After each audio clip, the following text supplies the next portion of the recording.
kita berdoa terlebih dahulu secara bersama-sama kepada ketua kelas. Ilham, tolong dipersiapkan ya. Baik, teman-teman, sebelum memulai pembelajaran, mari kita berdoa menurut kepercayaan masing-masing. Berdoa mulai. Berdoa selesai. Terima kasih Ilham. Baik anak-anak, sebelum kita memulai pembelajaran kali ini, tolong lihat temannya kanan kirinya ada yang tidak hadir? Hadir semua ya, alhamdulillah kali ini kita lengkap, totalnya ada 20 siswa. Nah, sebelum kita masuk ke materi, ada ibu mau bertanya dulu. Ada yang masih ingat nggak pembelajaran kita minggu lalu itu mengenai apa? Boleh, Eca? Kedatangan bangsa-bangsa Barat, Ibu. Nah, benar sekali, materi kita minggu lalu itu kan mengenai kedatangan bangsa-bangsa Barat ke Indonesia. Ada yang tahu nggak bangsa-bangsa Barat apa yang pernah datang ke Indonesia? Ibu. Ya, boleh. Ada Belanda, Portugis, Spanyol, sama Jepang, Ibu. Pintar banget Yepi, benar banget ya, bangsa-bangsa Barat yang ada di Indonesia ada Belanda, Spanyol, Jepang, dan juga Belanda. Kemudian, kira-kira mengapa nih bangsa-bangsa Barat tersebut tertarik untuk datang ke Indonesia? Ada yang tahu? Rempah-rempah, Ibu. Oh iya benar, karena rempah-rempah di Indonesia itu amat kaya ya.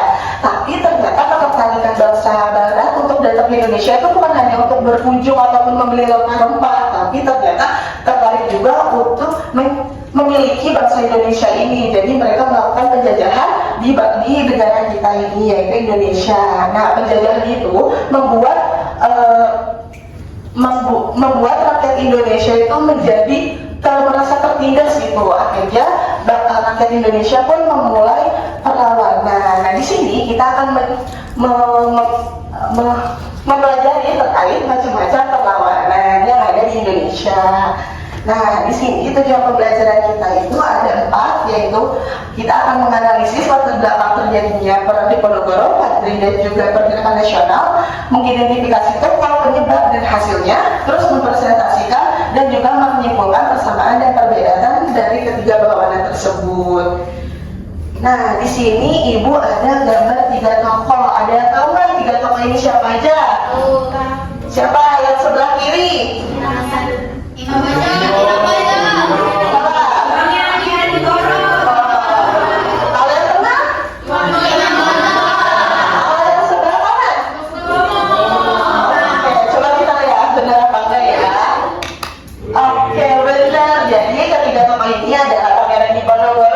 Imam Bonjol. Nah, ketiga tokoh ini adalah salah satu pemimpin perlawanan yang akan kita bahas. Nah, kira-kira menurut kalian apa yang membuat para pahlawan itu berjuang untuk bangsa kita? Memperjuangkan keadilan rakyat Indonesia, Ibu. Betul, Gaby, ada yang mau nambahin? Mempertahankan bangsa Indonesia. Iya, benar sekali. Jadi ketiga tokoh ini tentunya untuk memperjuangkan bangsa Indonesia agar tidak diambil oleh penjajah. Nah, di sini Ibu ada video, mari kita simak. Jangan ada yang berbicara. Kalau bisa keluarkan buku alat tulisnya agar biar kalian sambil mencatat seperti itu.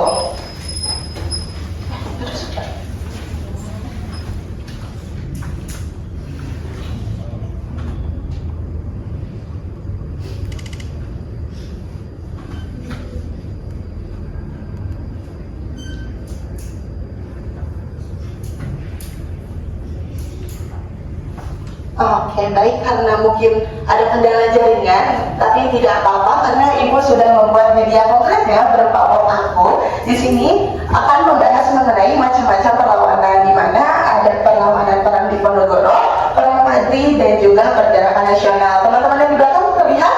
Iya.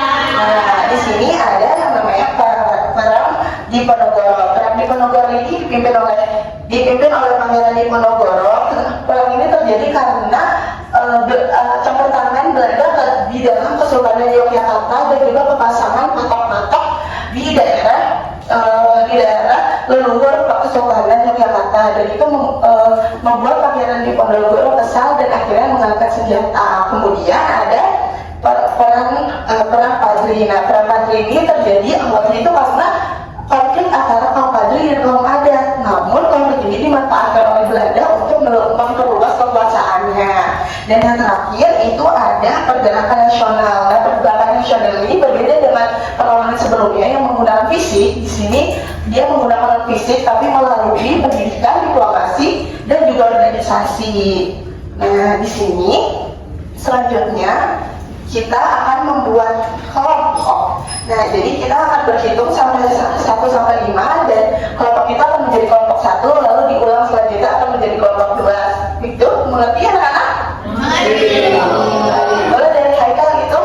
1, 2, 3, 4, 5. Oke, boleh langsung bikin kelompok kecil ya? Langsung saja berangkat. Dan 2, 3, 4. 5, oke, yang selanjutnya dari Vicky. 3, 4, Oke, HP Widya ya, itu dia mencari kelompok. Dan untuk Mei dan Salsa boleh pindahkan bangku yang samping. Oke.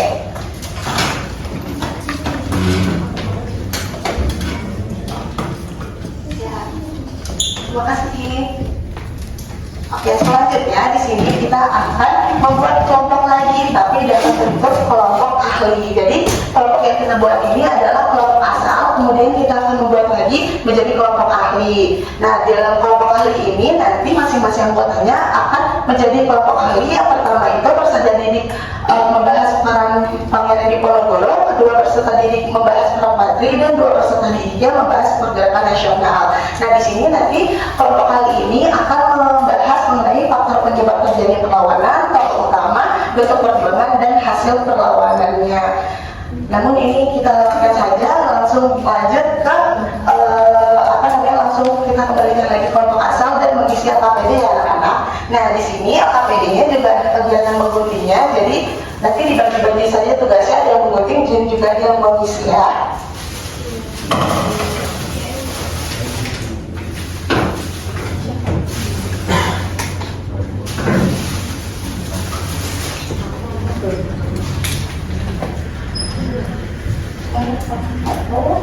Guntingnya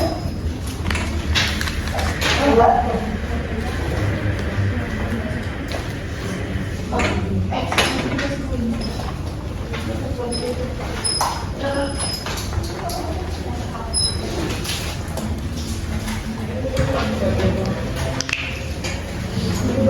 Oh, udah punya, baik. Nah, silahkan digunting dan dijawab ya. Ya, digunting ininya. Apa sih digunting, Bu? Itu yang bagian belakangnya digunting, nanti akan jadi buklet ini. Bagian di belakang yang digunting, Bu. Iya, bagian belakangnya digunting nanti akan jadi seperti ini. Oh. Ya.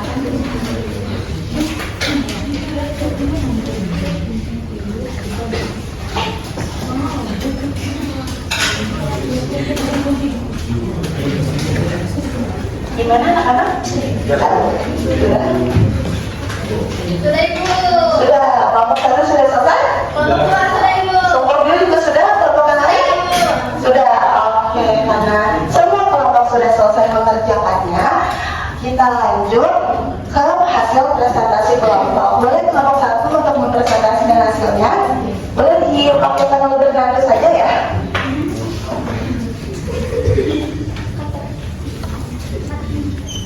Baik, saya perwakilan dari kelompok 1 ingin menjelaskan hasil diskusi kami.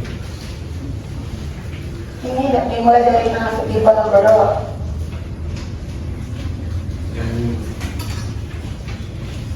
ini adalah faktor penyebab terjadinya perlawanan adalah campur tangan Belanda dalam urusan Keraton Jakarta dan pembangunan patok yang melewati makam leluhur Pangeran Diponegoro.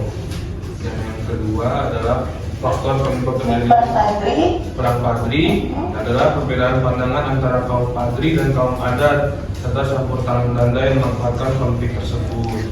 Selanjutnya, Yang selanjutnya adalah faktor penyebab terjadinya pergerakan nasional adalah penderitaan rakyat akibat penjarahan yang panjang dan memunculkan kaum terpelajar serta membuat banyak organisasi-organisasi. ada perbedaan dan persamaannya. Ada perbedaannya yaitu perang Padri dan Panigoro itu masih bersifat kedaerahan dan fisik, sedangkan pergerakan nasional bersifat organisasi modern dan berskala nasional. Persamaannya itu ketiganya melawan penjajah dan memperjuangkan kemerdekaan. Nah, jawaban teman-teman yang lain sama? Hebat sekali, tepuk tangan dulu untuk kita.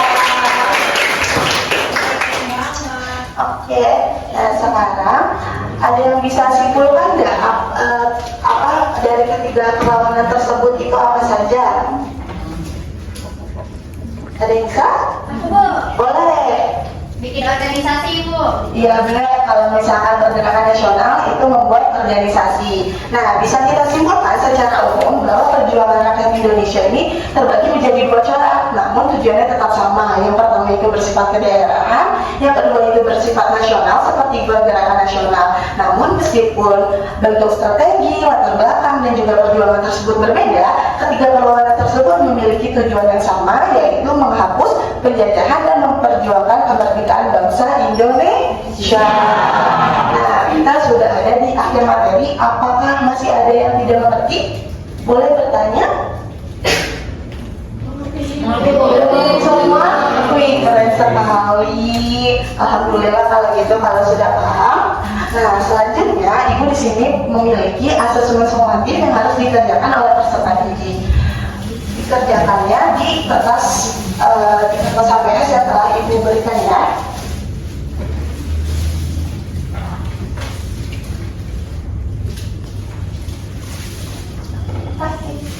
Tolong dibagikan ke teman-teman di belakang. Nah, jangan lupa untuk menulis nama, kelas, dan tanggal pada hari ini ya. Oke Bu.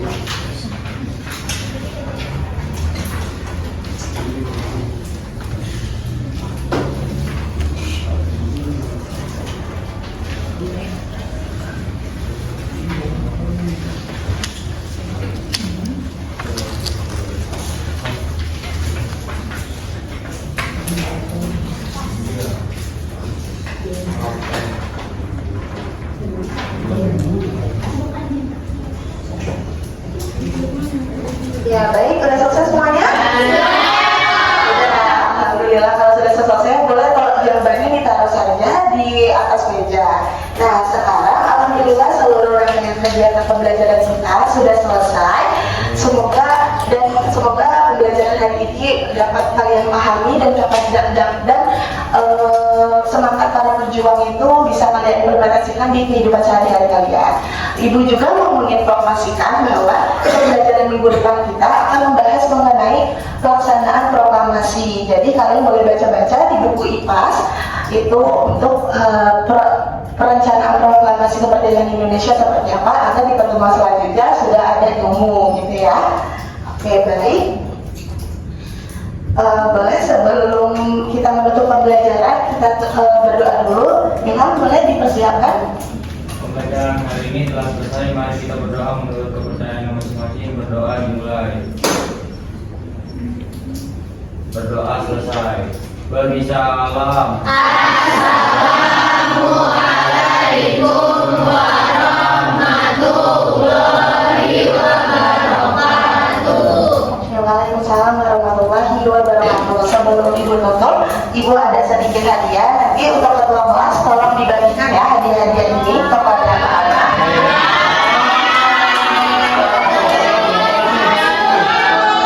Oke, Ibu tutup dulu dengan pantun. Kalian boleh jawab cakep ya. Makasih Ibu yang cakep.